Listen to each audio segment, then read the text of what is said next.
Kani-kanyang paraan ng mga artista para mapanatili ang kanilang magandang kutis at pagiging fit. Ang ilan nga sa kanila wala mang time sa pag-gym, sariling sikap at diskarte para ma-achieve ang sexy body. Ang Star Bites sa Tinikata, Tibayan. Dahil sa araw-araw na stress at tuloy-tuloy na trabaho, tanong ng marami, may oras pa bang magpaganda at maging fit? Worry no more dahil kahit sa bahay lang, magagawa mo na ito. At pagdating sa pagpapaganda, ibinahagi ng ilang kapusong beauties ang simple yet very effective beauty tips. Skyly Padilla may sariling body scrub at ang mga sangkap matatagpuan lang sa kusina. Honey oatmeal and brown sugar.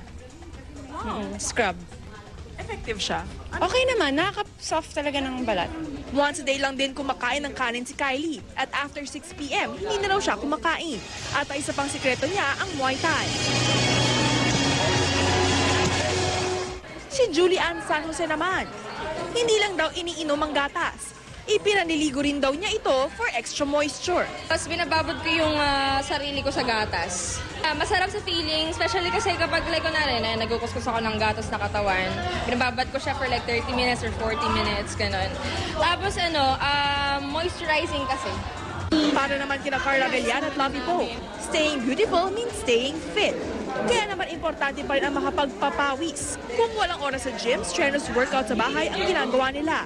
There are so many home exercises that you can do or you can buy your own gym equipment. Jogging, pwede around the village. Exercise is important. Hindi lang siya nagpapaganda ng figure. It also releases endorphins. So that will make you happy. And happy girls are the prettiest. Katatibayan, GMA News.